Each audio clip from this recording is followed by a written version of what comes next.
Bonjour à tous, retour sur Bilal Hassani. Donc je dois dire, je ne connaissais pas ce personnage, je ne connaissais pas ce gamin. L'Eurovision, tout ça, ça me concerne pas. Je trouve qu'on met trop d'argent dans des conneries, pour le dire clairement. Peut-être que ça fait partie de la France, mais c'est pas la France que j'ai envie qu'on mette en avant. Je me moque de l'Eurovision, je me moque de Miss France. Je trouve que c'est de l'argent perdu, c'est beaucoup trop de pour rien.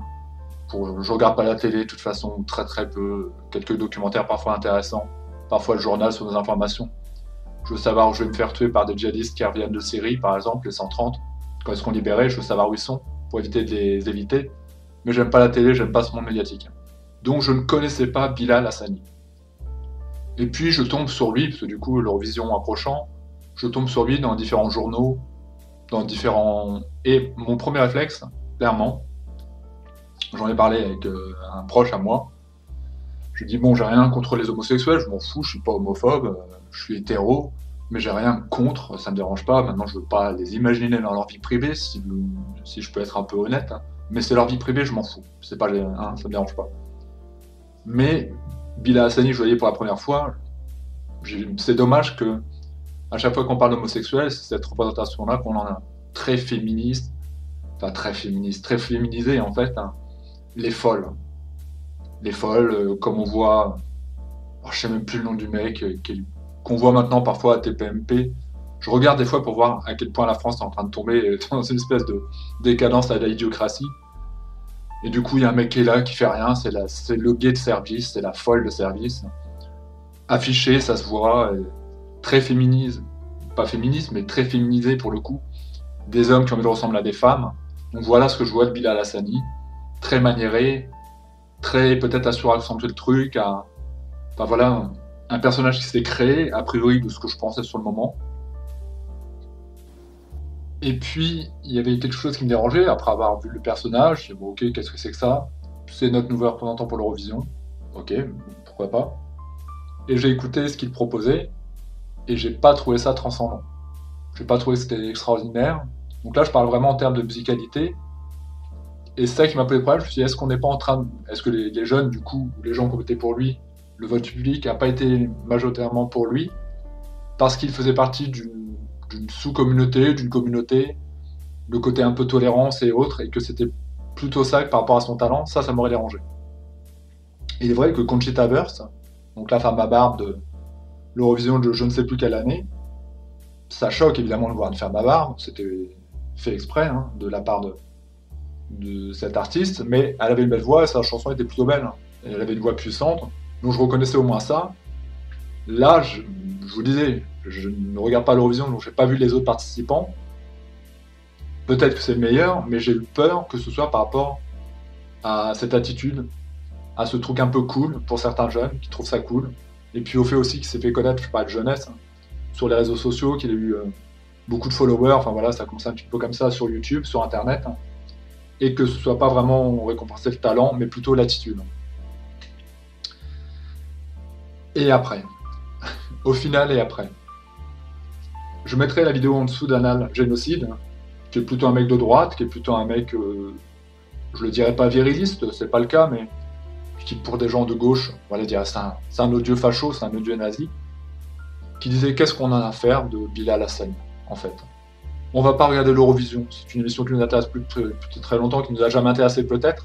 Qu'est-ce qu'on en a à faire que ce soit un gamin maniéré, plus sensible, et effectivement, dans l'absolu, qu'est-ce que ça nous importe? Que vous soyez de droite, vous regardez l'Eurovision, je pense que vous faites d'autres choses. Ça fait très longtemps d'ailleurs que vous aussi, très souvent, vous êtes sorti des médias classiques, donc vous regardez plus la télé.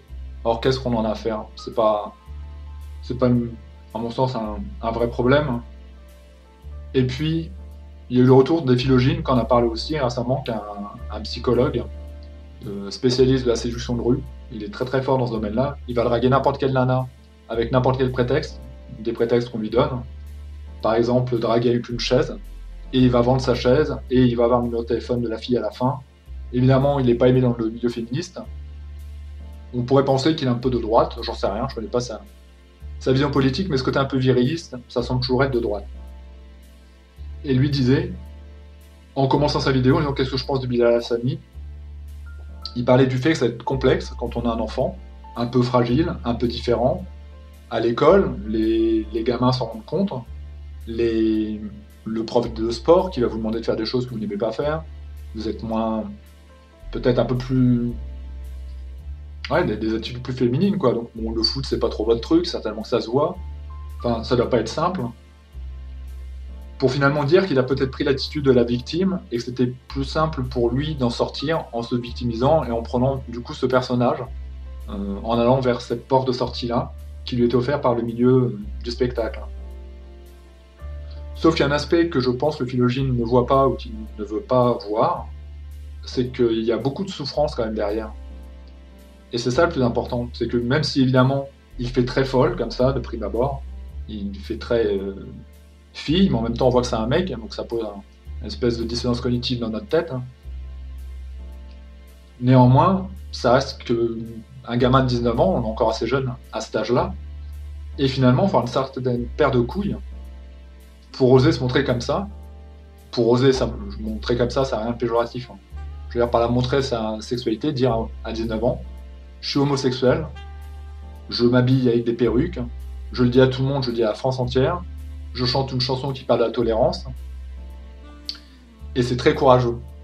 C'est très courageux parce que peut-être ne le pensait-il pas, ou il le savait en le faisant, mais évidemment il s'est pris un flot de haters. Or je pense que parmi ce flot de haters, il y a des mecs comme moi, mais plus jeunes, parce que maintenant j'aurais plus du tout ce genre de réaction, qui ont dit ouais c'est quoi ce truc, vas-y je lui mets un commentaire négatif, je vais l'insulter, c'est ce qu'on fait quand on est jeune.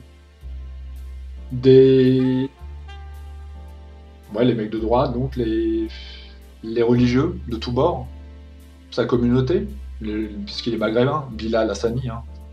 Donc vous devez savoir qu'en islam, l'homosexualité c'est pas très bien vu, il doit se récolter un flot d'insultes de sa communauté elle-même, et donc double paire de couilles. C'est courageux d'oser dire je suis arabe et je suis gay, et même je vais vers la féminisation, pourquoi pas un jour devenir une femme. Et puis évidemment aussi les catholiques. Je vais pas faire vraiment l'affiliation entre droitard et les catholiques, mais effectivement je pense que les catholiques d'eux-mêmes ont pu envoyer des messages négatifs. Alors à cela j'ai envie de dire, moi je connais pas assez le Coran, je l'ai lu, mais j'ai pas trouvé les paroles d'amour que vous dites trouver dedans, mais peu importe, je demande juste plus de tolérance, aimez-vous les uns les autres, malgré vos différences. Jésus aimait les gens les plus différents, il a aimé la prostituée, davantage que les pharisiens. Il a été baisé les pieds de la prostituée, alors que personne n'en voulait, voilà, c'est la fille qui était sale, qui était salie. Le Christ, celui qu'on vénère au Vatican, sous des tonnes de bijoux et d'orfèvrerie à des prix qui coûtent des millions, eh bien Jésus prêchait pour l'abstinence matérielle quelque part. Donc je pense que, comme je l'ai dit, c'est très courageux de sa part, c'est très... Passer le premier truc, effectivement, c'est sûr. Ouais, quand on entre mecs, on va dire, ouais, c'est quoi encore cette grande folle, je suis gentil dans mes mots là, des trucs comme ça qu'on pourrait penser très rapidement. Et si j'ai notre pote, qui a une punchline comme ça qu'à envoyer, il y a un moment je dirais, mais les gars, il est jeune, en même temps vous savez pas, votre enfant de quoi, qu'est-ce qu'il va devenir demain, on ne le sait pas. La tolérance, ça va pour tout. Et je pense pas qu'il ait choisi d'être comme ça. Je pense pas qu'il ne soit... Et je pense que c'est même très loin d'être une partie de plaisir. Il pourrait, parce que dans ce cas-là, il aurait fallu qu'il arrête d'être médiatisé.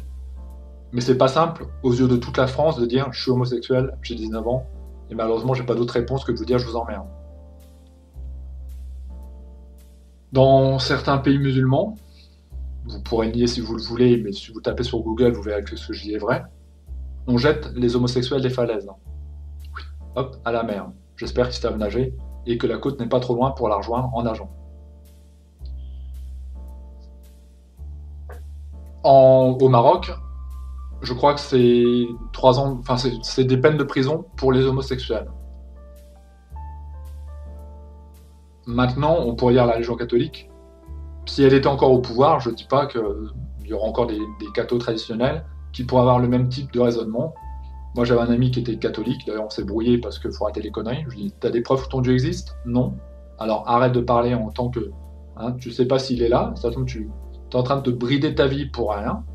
Essaie de vivre et essaie de pas rejeter l'autre. Et pour lui, les homosexuels, c'était une maladie mentale. Ce sont des fous. Ah bon, d'accord. Alors tu sais, évidemment, puisque tu sais, tu as une grande culture, tu sais que c'est un fou qui nous a sauvés pendant la guerre 40-45, qui a mis un code informatique que seul Hitler et ses soldats avaient mis au point, que personne n'arrivait à décrypter, et c'est un homosexuel qui a décrypté ce programme. Évidemment, tu le savais, sinon tu m'en parlerais pas. Non, tu le savais pas. Bon, bah, je te l'apprends. Donc, si le joug nazi de la France est parti à un moment donné, c'est grâce à un homosexuel. Et d'ailleurs, à cause de cette homosexualité, il a été persécuté pendant cette période après-guerre. On s'en foutait de ses faits de guerre. On s'en foutait qu'il était aussi important. Il a été d'abord traité comme un homosexuel. Et je pense qu'il y a de nombreux autres artistes, de nombreux autres personnalités publiques qu'on connaît, qu'on a pu aimer, qu'on fait du cinéma qu'on aime, et qui le sont. Enfin, voilà, quoi. La tolérance, ça demande la tolérance, c'est de s'ouvrir aux autres. C'est de ne pas juger. C'est pas dire je comprends, c'est pas dire j'envie, c'est pas de dire. Je trouve ça moins dérangeant que ce gamin, peut-être qu'il est un peu véhiculé par les autres, qu'il a un peu. Quoique sa passion première, sans doute la musique, c'est ça qui l'anime. Je trouve ça moins dérangeant que lui, il veuille aller à l'Eurovision en nourrissant un vieux rêve d'enfant, et encore un enfant à 19 ans, on a encore un enfant, que de voir des drag queens, des trans, des entre hommes et femmes à l'Élysée. Parce que l'Élysée, c'est un lieu de pouvoir, parce que l'Élysée, c'est un lieu où logiquement il règne quelque chose que nos ancêtres ont bâti.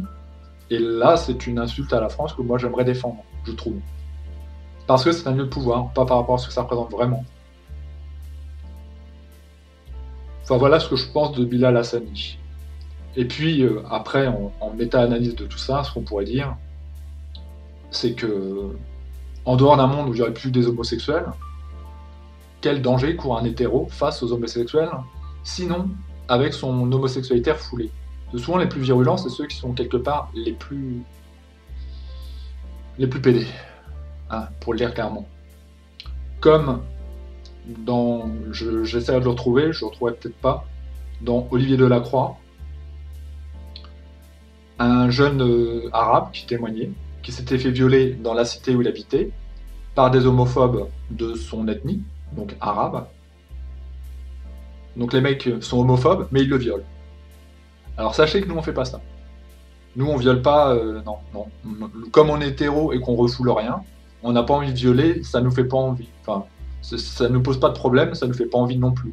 On n'a pas besoin de taper dans les fesses de l'autre pour se dire qu'on l'aime pas après. Faut quand même aimer un peu ça pour le faire. Hein. Tu mets pas ta main dans le feu si tu sais que tu as un mal, tu le fais pas. C'était logique. C'est ça, être un homosexuel refoulé. C'est violer quelqu'un en disant « moi j'aime pas les PD ». Mais là tu viens juste de l'enculer. Parce que c'est ce qui s'est passé vraiment. Ce jeune homme, ce maghrébin, s'est fait prendre par plusieurs dans des caves. Mais c'était des virilistes et qui étaient profondément homophobes. Ou profondément folles. Hein. C'est possible.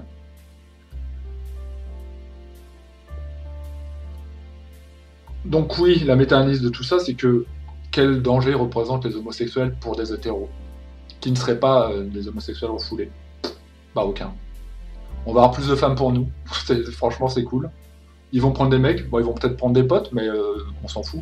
On préfère qu'ils prennent nos potes que nos compagnes, donc ils posent pas de problème à ce niveau-là. Après, à long terme, s'il y avait des homosexuels, évidemment, il y aurait plus de... La race ne pourrait plus continuer, ça semble évident. Sauf si on parle de la procréation assistée, parce qu'évidemment, un homme et un homme ne peuvent pas faire un bébé, ni une femme et une femme. Mais il semble évident que dans le futur, ça ne peut pas poser de problème réellement, sauf si tout le monde l'était. Et dans l'absolu, de toute façon, la Terre est en survivance, c'est-à-dire qu'on est en train d'épuiser ses capacités, donc quelque part, il faut arrêter de faire des enfants, tout simplement. C'est maintenant qu'il faut arrêter. Vous êtes déjà criminel lorsque vous mettez un enfant au monde. On est arrivé au moment où les scientifiques nous disent on a dépassé le quota de ce que la Terre peut donner. En termes de récolte, de richesse, on est au-dessus de ce truc. Donc ça annonce des catastrophes à venir. Donc il faudrait peut-être arrêter de faire des enfants, et du coup ça résout le problème. On n'a plus à s'inquiéter de ça. Et après on a Virginie Vota, qui est une jeune femme de droite, qui défendent des valeurs très traditionnalistes et qui pensent que le couple idéal, c'est un homme et une femme. Alors d'un point de vue religieux, a priori, oui, l'homme et la femme se marient et s'aiment pour toute la vie, mais elle aurait dû mettre de côté la culture américaine qui a appris qu'il y avait le prince et le roi et la reine. Parce que très souvent, le roi, au bout d'un certain temps, peut s'avérer être un vilain crapaud, et donc elle aurait dû mieux réviser les contes de son enfance. Pour être plus sérieux, non, un homme et une femme, c'est pas le couple idéal. Très souvent d'ailleurs, et de plus en plus, il y a des divorces. Et il est légitime, même si aux yeux de Dieu, apparemment ça le dérange, même s'il ne le manifeste pas beaucoup, mais ça le dérangerait. Il est légitime lorsque vous n'avez plus le rapport, lorsque vous faites la gueule, lorsque vous partagez plus rien, de penser à vous séparer. Et encore plus lorsqu'il y a des violences. Parce qu'il y a des couples tellement parfaits, hommes et femmes, qui se tapent dessus. Et donc, parce qu'on a été mariés, je devrais laisser me taper dessus. C'est une certaine façon de voir les choses. Mais je pense que si Dieu existe, il dirait pas trouve ton bonheur ailleurs. Cet homme-là, tu t'es trompé, il fait partie d'une des épreuves de ta vie, mais tu peux pas l'aimer comme ça, il t'aime pas, vous vous aimez plus. Il est dangereux. Comme il est dangereux, je pense, de penser que tous les couples sont idéaux parce qu'il y a un homme et une femme. Il faudrait demander, ça m'énerve parce que il faudrait demander aux enfants qui ont été violés par leur père s'ils ont trouvé ça agréable que ce soit leur père. Si du coup c'est plus respectable parce que c'était leur père.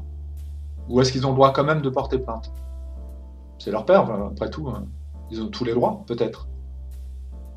Ou bien de ces cathos tradis, les purs et durs, hein, j'ai envie de dire, qui vont dire qu'une femme violée ne peut pas, on va dire poétiquement, faire passer l'enfant. Donc avorter. J'ai envie de dire que c'est tellement facile hors contexte quand on ne l'est pas. Mais qu'après avoir été prise par plusieurs partenaires, peut-être qu'elles aussi, elles auront envie de tuer l'enfant qu'il y a en elles, parce que c'est pas un enfant de l'amour. C'est pas un enfant de Dieu. Et que c'est tellement simple, alors peut-être qu'il y a des vrais cathos tradis qui se sont fait violer, qui ont dit l'enfant, c'est quand même un enfant de Dieu et je le garde. Mais il risque d'avoir l'enfance perturbée, parce qu'en plus, il n'aura pas de père, puisque du coup, il n'a pas de père, hein, légitime, et que la mère saura qui est le père. Alors je pense qu'il y a des couples qui ne sont pas idéaux du tout, et qu'il y a des situations qui ne sont pas idéales du tout non plus. Je peux comprendre par contre, après, si on ouvre le débat par rapport à ça, que ça dérange qu'une jeune femme, qui serait un peu immature, peu importe l'âge d'ailleurs, hein, il n'y a pas d'âge pour être immature, qui a plein de partenaires, et qui plutôt que de prendre les moyens de contraception, et ça arrive, va multiplier les avortements. Ça c'est choquant, c'est dérangeant, parce qu'on peut lui dire, dans ces cas-là, que c'est pas un jeu, qu'on peut vraiment entourer sa sexualité, qu'il y a des contraceptifs masculins, on appelle ça le préservatif. Je sais, dans ta vision des choses, ça va être compliqué à comprendre, mais ça marche bien. Il y a la pilule qui peut empêcher les enfants. On a beaucoup de moyens. Je peux même te dire plus fort que ça. Tu peux dès le lendemain, avec la pilule du lendemain, ou en tout cas pilule du lendemain, ça semble indiquer dès le lendemain, maintenant je ne me connais pas assez, peut-être même plusieurs jours après, tu peux encore faire partir l'enfant. Plutôt que d'attendre et de faire partir plus tard. Enfin, voilà quoi, cette vieille France tradie, je trouve ça complètement débile. Je peux comprendre que l'avortement, c'est pas un moyen de contraception, on est d'accord, mais qu'il y a des cas comme les viols, des viols ou des... Même, je sais pas, une femme qui a un partenaire, puis en fait elle se rend compte qu'elle peut pas par rapport à sa situation financière, que c'est trop complexe, que... Il y a des femmes, contrairement à ce que vous pourrez penser, qui quand elles vont faire partir l'enfant, en le redisant de façon politique, vont être complètement ébranlées, vont être en larmes, sauf qu'elles savent qu'elles ne peuvent pas l'accueillir. Quelqu'un qui est à la rue, tout le monde n'aura pas l'indécence ou l'inconscience de penser qu'elle peut lui donner une bonne éducation. Ou quelqu'un qui a un petit travail, qui a du mal à survivre elle-même, elle tombe enceinte, le papa est parti, c'était un papa d'un soir du coup. Ça fait un peu penser au film Roma de Cuarón que j'ai vu, qui parle de ça, d'une femme de ménage, une brave femme de ménage, issue de... je sais pas de quelle origine elle est, enfin bref, ça n'a aucune importance, sauf que par rapport à ce statut, c'est une pauvre, et qui va tomber enceinte d'un homme qu'elle aimait, sans doute elle. tout cas, elle l'aimait assez pour faire l'amour avec lui, elle l'aimait avec des sentiments, il y avait des sentiments quand elle l'a fait. Sauf que lui, une fois qu'il a appris qu'elle était enceinte, il l'a quittée très vite, et elle est une petite femme de ménage, elle vit chez ses proprios, enfin voilà, la vie n'est pas simple. En l'occurrence, dans ce film, l'enfant elle va le perdre, et à un moment, elle avouera qu'elle était partagée entre l'envie de devenir mère, parce qu'en plus, elle aimait, pour le coup, son compagnon, elle l'aimait quand même, elle avait eu son rapport consenti, mais qu'en même temps, il y a une part d'elle qui voulait pas devenir mère, pour les mêmes raisons. Parce qu'elle sentait que qu'elle lui donnerait pas une vie stable, une vie peut-être aimante, ça aurait sans doute été une bonne mère qui lui aurait donné de l'amour, parce que c'était une bonne nourrice. Et d'ailleurs, ce film, c'est un hommage à la nourrice de Cuarón, apparemment, mais qu'elle n'aurait pas eu les moyens financiers de subvenir vraiment correctement à la venue de cet enfant. Et un enfant, ça se fait pas simplement dans le cœur et dans le bas-ventre, ça se fait aussi dans la tête. Il faut se dire, est-ce que j'ai les moyens d'accueillir? Et même, on devrait penser, à mon sens, plus loin, est-ce que je peux l'accueillir?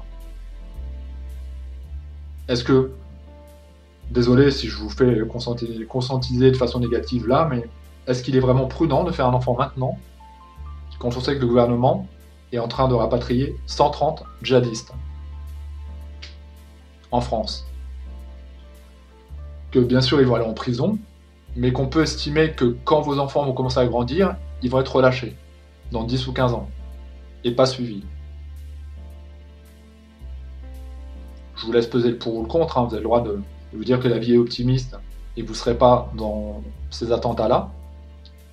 Est-ce que vous pensez que par rapport aux tensions qu'il y a avec le terrorisme, les tensions sociales, il est vraiment prudent de faire un enfant maintenant dans ce monde présent, en France, plus précisément? C'est plus une question philosophique qu'une question rhétorique quelque part, hein. Et évidemment, j'ai eu cette conversation avec un ami qui a été père il n'y a pas très longtemps, qui m'a dit, tu sais, je suis conscient de tout ça, hein. Je sais bien, mais en même temps, il y a un moment où on se dit, c'est notre vie. Nous, on pense qu'on n'en a qu'une, parce qu'il n'est pas du tout dans la spiritualité. Ma compagne vieillit, enfin vieillit, oui, elle vieillit, oui, elle vieillit effectivement. Moi aussi, je vieillis, et si on le fait pas maintenant, on le fera jamais. Et c'est pas parce qu'il y a des problèmes dans le pays, et qu'on le voit, et qu'on a peur, et qu'on voit il y a des tensions dans le monde, qu'on va s'intéresser à faire cet enfant parce qu'on n'a qu'une vie, et que c'est quand même l'accomplissement d'une vie d'avoir un enfant. Donc vous voyez, j'arrive à relativiser les deux, et j'étais très heureux pour eux. Maintenant, c'est vrai que du coup, je balaye d'un revers de la main le futur de leur enfant. J'essaie de pas y penser. Parce que je suis pas rassuré du tout par ce qui peut se passer. Et que moi, je m'estime heureux dans ces moments-là d'être célibataire, sans attache. Parce que s'il y avait un conflit qui venait à se déclarer, pour peu je ne vais pas le fuir de façon radicale en me disant vas-y, c'est bon, c'est le déclic que je voulais, je me tire dans la tête, hein, avec le premier pistolet que je trouve, il sera beaucoup plus simple pour un homme seul de partir et de survivre qu'une famille. 2, déjà, c'est beaucoup. 2, c'est complexe. Mais 2 avec un enfant, vous pouvez le voir dans tous les films, hein, mais après, il suffirait de se référer à des moments de l'histoire. Les choses que vous aimez le plus, votre femme et votre enfant, dans un contexte de conflit, même une guerre civile, hein, deviennent un poids. Parce que vous devez manger pour 3, parce que vous êtes donc ramené à manger pour 3, vous devez protéger l'ensemble de votre fratrie, et vous avez déjà du mal à vous protéger vous-même. Mais ça, c'est la vision la plus négative du monde. On peut imaginer que ça va pas se passer comme ça. Maintenant, j'ai pas beaucoup d'espoir à ce niveau-là. Enfin voilà. C'était ma vision un peu négative sur la fin de ce monde, mais je connais des gens aussi qui disent je veux pas d'enfant pour ces raisons-là. Et une jeune femme, en l'occurrence, qui est en âge, qui s'est mariée, qui est amoureuse, hein, a priori. Je pose la question, tu veux pas d'enfant? Ça ne mûrit toujours pas l'enfant dans ta tête, parce que je pense que tu es en mesure de l'accueillir dignement, je sais que tu l'aimerais. Et la réponse qui m'a été donnée, c'est non, pas dans ce monde-là. T'as vu le monde vers lequel on va? Non, je veux pas. Je trouverais ça égoïste, je trouverais ça inconscient. Et j'ai pas envie de mettre mon désir inconscient en avant, plutôt que le bonheur de l'enfant. Mais pour être honnête, ça je pense c'est un point de vue très français. Et c'est vrai qu'en France, on a très peu d'espoir. Et je pense que ça va de pire en pire et de plus en plus mal. entre les tensions sociales, donc au niveau comment votre enfant fera pour vivre plus tard, entre la robotisation qui va arriver et qui va nous submerger, à l'époque où vos enfants de maintenant, bébés, seront adultes. Donc soit ils vont s'adapter, ils vont travailler en informatique, ou dans la robotique, mais à mon avis, les robots ont pris une place importante. Le terrorisme, qui pour le moment n'est pas combattu, ou très très mal, avec 12 000 fiches S dans la nature. Mais pas fiches S gilets jaunes, hein, pas des fiches S pacifistes, hein, des gens dangereux. Donc pour moi, ça c'est un point de vue très français. Il suffirait de partir pas très loin, hein. Enfin pas très loin. Ne serait-ce qu'aux Pays-Bas, pour le moment, je crois pas qu'il y ait eu un seul attentat aux Pays-Bas. C'est peut-être pas le meilleur exemple, hein, parce que j'ai été aux Pays-Bas, il y a quand même des quartiers très chauds. Mais on va prendre encore un peu plus de distance, vous allez en Islande, je suis sûr qu'il y a des pays où il n'y a même pas de prison. Je dis pas que c'est le cas de l'Islande, mais je suis sûr qu'il y a des pays où il y a une police qui surveille que Robbie vienne pas prendre votre poule dans le poulailler. Il y a des pays comme ça. Mais pour ce qui est de la France, je vous avoue, j'ai moins d'espoir. Donc faire un enfant, c'est inconscient, surtout en France. Et même si on va en Angleterre, c'est mieux quand même. Même si on va en Allemagne, c'est mieux quand même. Finalement, qu'est-ce qui n'est pas mieux que la France, quand même? C'est pas pour rien qu'on est un pays qui est surconsommateur de bœufs. Tous les jeunes fument, c'est normal, hein. Vous avez toutes les raisons de vouloir fuir la réalité. De gens qui boivent, ça coûte moins cher. Et puis l'État, pour le moment, tolère encore. Ça leur apporte trop d'argent. Et d'antidépresseurs. C'est un mal, à mon avis, bien français.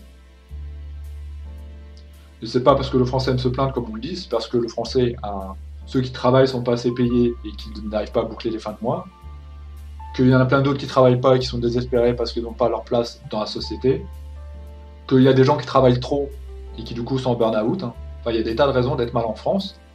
Et on a quand même les foulards rouges qui disent on est bien en France. Ginette, 89 ans. Parce que souvent c'est le cas, j'ai vu des manifestations des gilets jaunes et des foulards rouges, je crois que ça s'appelle comme ça. Je vous mettrai le truc en dessous de Vincent Lapierre. Moi je m'en fous de la couleur politique. Je suis abonné à des chaînes de gauche, d'extrême gauche, du coup, d'extrême droite, je m'en fous. Il me semble important d'écouter un peu la vie de tout le monde et c'est comme ça qu'on avance le mieux.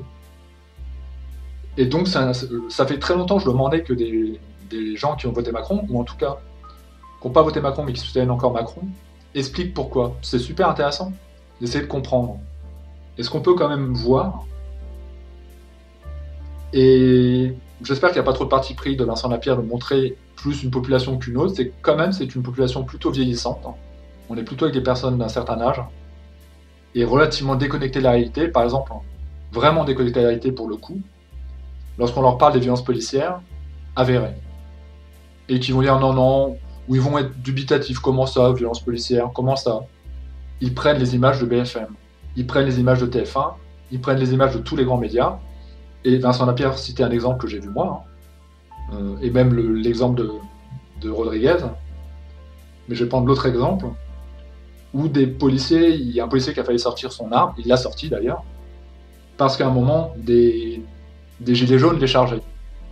Donc le foulard rouge dit, voilà, quand il y a des gendarmes comme ça agressés, c'est super dangereux, et Vincent Lapierre répond, mais vous n'avez pas vu l'intégralité de la scène? En fait, les médias, BFM et d'autres, ils ne le disent pas, mais c'est ça que ça veut dire, ils ont coupé la scène, ils nous ont montré que le moment où les policiers ont été agressés, et qu'ils sortaient leurs armes. Mais la vraie scène, dans la globalité, c'est les gendarmes qui ont d'abord lancé une grenade sur une bande de gilets jaunes qui passaient pacifiquement, une grenade de désencerclement ou de lacrymo, et du coup ça a mis tout le monde en colère. Et ça on l'a vu plein de fois dans les manifs. Ce qui s'est passé sur Jérôme Rodriguez, je crois, c'est ça son nom, prénom, c'est que le mec était pacifiste, il était avec son iPhone, il était en train de filmer. C'est pas vraiment l'idéal pour taper quelqu'un. Il était en train de filmer, voilà, il faisait un live, et il s'est pris une grenade de désencerclement et peut-être un tir de flashball. Pour le moment, l'enquête est encore en cours, mais ce qui semble évident, c'est qu'il était dangereux pour personne. Et ces personnes âgées et retraitées, beaucoup, en tout cas, n'ont pas entendu que les médias disaient que Rodriguez était quelqu'un de très pacifiste, que quelqu'un de très pacifiste a été touché dans la manif. Mais, je sais pas, c'est comme l'affaire Benalla, ça n'a pas été évoqué dans cette vidéo, mais Je suis sûr qu'on leur a parlé de Ben quoi? Ben Affleck? Ben à qui? Vous faites semblant de ne pas le connaître ou vous le connaissez vraiment pas? Ou vous écoutez ce que Macron vous dit, ce que le gouvernement vous dit. Comme j'ai un ami à moi qui ne suit que les gens de Macron, donc forcément tout se passe bien dans le gouvernement Macron. Il va pas se renseigner et aller demander pourquoi les gens dans les hôpitaux, qui sont infirmiers ou aides-soins ou patients, se plaignent du gouvernement Macron. C'est pas les seuls. Et que beaucoup moins certainement les chirurgiens, les médecins, les psychiatres et autres. Peut-être, hein. Encore, je mets ça entre guillemets. Parce que la France qui souffre, elle est là. Et que des foulards rouges disent à des gilets jaunes allez travailler, bande de feignants, en gros. Mamie Raymond, je t'explique. Je travaille normalement, mais j'ai pas assez d'argent pour boucler mes fins de mois, pas comme toi. Et du coup, je me retrouve avec 20 euros, et comme j'ai une famille, bah, c'est complexe. Alors du coup, là, je ne travaille pas, ou je viens après mes heures de travail, mais je suis en train de perdre beaucoup d'argent. Parce que les gilets jaunes, c'est pas les gens qui ne travaillent pas. Au contraire, ceux-là ne sont pas encore beaucoup manifestés. Ça touche plutôt les travailleurs pauvres. Et il y a un manque d'humanité à ce sens assez incroyable par rapport aux gilets jaunes. Alors oui, il y a des casseurs, oui, il y a des gens violents, mais ne pas comprendre du tout les intentions des gilets jaunes, c'est quand même... faut être largué par rapport à notre société. Ceci dit, ce qui revenait très souvent dans ces vidéos de Vincent Lapierre, qui était intéressante aussi, c'est que ces gens-là parlaient de la violence qu'il y avait eu. Et c'était le truc qui les a le plus dérangé, ce que je peux comprendre. Ils disaient, bon voilà, on peut comprendre le combat des gilets jaunes, mais la violence comme ça, on ne tolère pas. Et pourquoi pas? C'était intéressant en tout cas de leur laisser la parole, de voir à quoi ils peuvent ressembler. Moi j'en connaissais un qui me donnait son retour. J'ai bien compris qu'il était sur Team Macron. Voilà, forcément, tu sais que Chiappa, elle écrit des livres sous pseudo érotique, n'importe quoi, fake news, oui, fake news évidemment. Que Castaner a dit telle ou telle chose, ouais, fake news, ouais d'accord, évidemment. Même si je te montre les images, fake news, c'est des montages, ouais. C'est des montages de BFM, mais c'est quand même des montages de chaînes validées par le gouvernement. Si je te parle du Figaro, c'est un journal qui est anti-gouvernement. Ah bon, je ne savais pas vraiment. Non, tu m'aurais dit la gauche m'a tué, ou je t'aurais dit oui peut-être, mais là, bon, je vois pas trop en quoi le Figaro est un... Parce qu'il dit la vérité. Par un moment, il dit la vérité, du coup, ça dérange le... Ah ouais. Tim Macron, il dit la vérité. Je sais pas, c'est une sainte. Castaner n'a pas du tout fréquenté les milieux de la pègre, même quand il l'avoue lui-même. Benalla n'a pas des passeports diplomatiques alors qu'il devrait pas. Il n'était pas dans le tour du bus de la France pendant la Coupe du Monde, place quand même assez chère, à mon avis, très très chère. Il était là présent alors qu'il n'aurait pas dû l'être. Mais tout ça, c'est normal parce que Tim Macron, elle valide ce genre de propos et ce genre de thèse. Et on va entendre dans ce document du coup passionnant, quelque part, qu'Emmanuel Macron est l'homme qui va sauver la France. Il va la sauver de quoi? Je sais pas. Au niveau sécuritaire, je me sens pas du tout... Si. Je me dis qu'on a quand même des CRS qui sont largement capables d'aller dans les cités faire du travail sérieux, sauf qu'ils le font pas. Voilà. Je vois qu'ils sont pas capables d'aller couper les nœuds de radicalisation, quelque part, hein, qui devaient fermer toutes les mosquées salafistes, en fait, ils en ont fermé 2. Donc le gouvernement Macron ne fait rien au niveau sécurité. Par contre, ils font une répression totale sur les gilets jaunes qui sont pacifistes ou avec 3 tournevis, ils vont pas aller loin. Mais on laisse des gens dangereux en liberté. Donc moi, je me sens pas du tout en sécurité avec ce gouvernement-là. Pas du tout, pas du tout, pas du tout. C'est pourquoi il y a des Français qui vont laisser un jour la France à Macron et puis à toutes ces dérives sécuritaires et identitaires qui vont quitter la France pour aller ailleurs.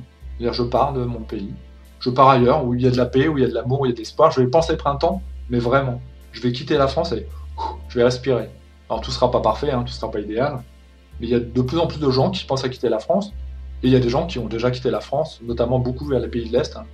Les dits nationalistes, les gens qui aimaient leur pays, ont été au pays de l'Est, en Ukraine, en Russie, surtout les pays de l'Est, tout le bloc proche de la Russie, parce qu'il n'y a pas le même vivre ensemble, parce qu'il n'y a pas la même insécurité, parce qu'il n'y a pas la même violence, parce qu'ils ne se retrouvent plus dans le pays dans lequel ils sont, parce qu'ils n'ont pas envie que Maître Gims devienne la référence musicale, parce qu'ils n'ont pas envie que Black M vienne chanter à Verdun.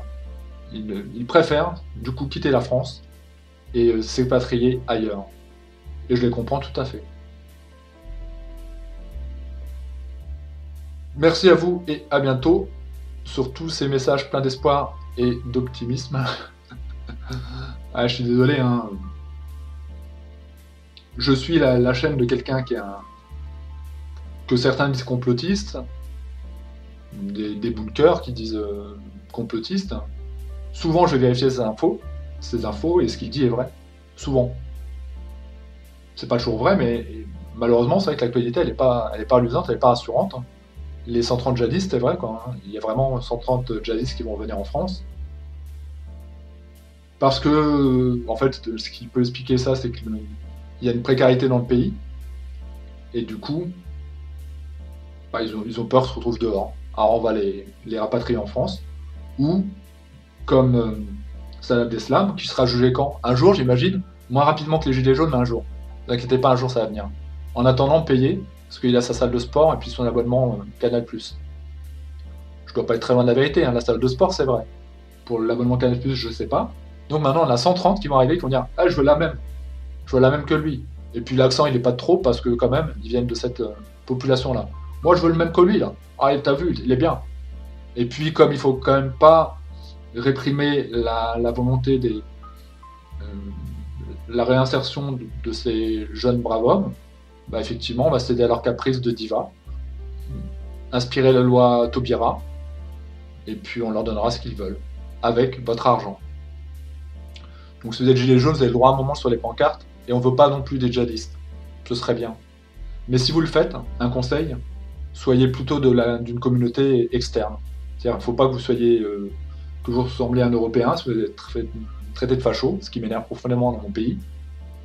Vous êtes traité de facho parce que si vous dites stop au djihadisme, on ne veut pas de ces djihadistes, on pense qu'ils sont dangereux ou alors prison à vie, comme ça on est sûr qu'ils ne sont pas dangereux, vous allez passer pour un facho, un nazi.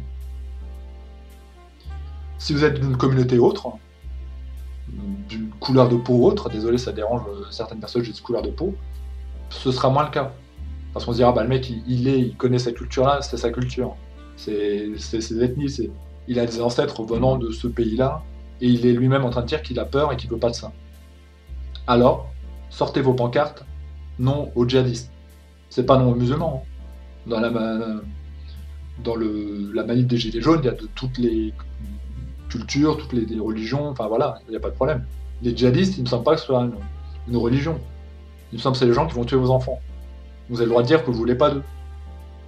Parce qu'après, il sera trop tard. Et vous pourrez dire que par contre, ils ont tué vos enfants. Vos enfants, moi j'en ai pas. Merci à vous et à bientôt